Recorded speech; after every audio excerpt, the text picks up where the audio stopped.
Hi అండి, ఎలా ఉన్నారు? Welcome to my channel.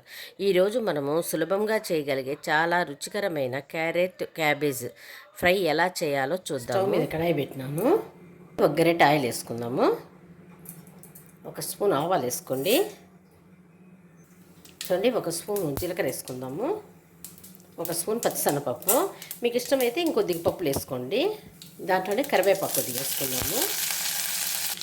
ఇప్పుడు సన్నగా తరుక్కున్న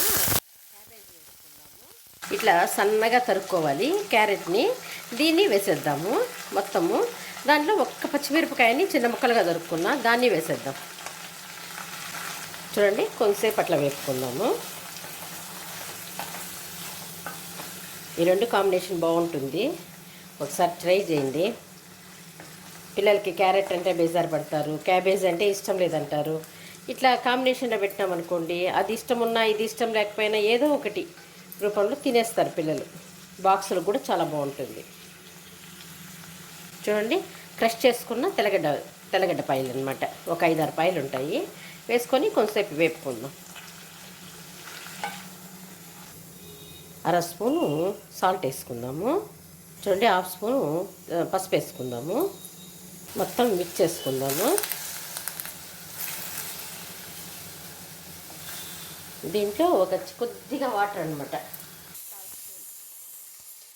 1/4 గ్లాస్ వాటర్ వేసినాను. చూడండి, మంట తగ్గించి మూత పెట్టేద్దాము. ఒక 2-3 మినిట్స్ చూద్దాము. చూడండి, ఓపెన్ చేసి చూద్దాము. చూడండి, ఇంకా మనం పోసిన వాటర్ ఇంకా కొద్దిగా ఉంది. అదంతా డ్రై అయ్యేంత వరకు వేపుకుందాం. మూత పెట్టాల్సిన పని లేదు, ఇట్లే వేగిపోతుంది అన్నమాట. చూడండి, మనం పోసిన వాటర్ అంతా డ్రై అయిపోయింది కదా. చూడండి, బాగా ఉడికిపోయి ఉంటుంది. మొత్తం క్యారెట్ ఉడికిపోతుంది, క్యాబేజీ ఉడికిపోతుంది కదా. ఇది చపాతీలోకి, రైస్లో కలుపుకొని తినేదానికి, బాక్సుల్లోకి సూపర్గా ఉంటుంది. ఇది మన ఛానల్లో ఉంది చూడండి. ఈ పౌడర్ చేసి పెట్టిన తాలింపుల పౌడర్ అని. ఇది కానీ మనం స్టోర్ చేసి పెట్టుకున్నాం అనుకోండి, ఈజీగా తాలింపులకి టేస్టీగా బాగుంటుంది అనమాట. ఇది ఒక స్పూన్ వేస్తాను నేను.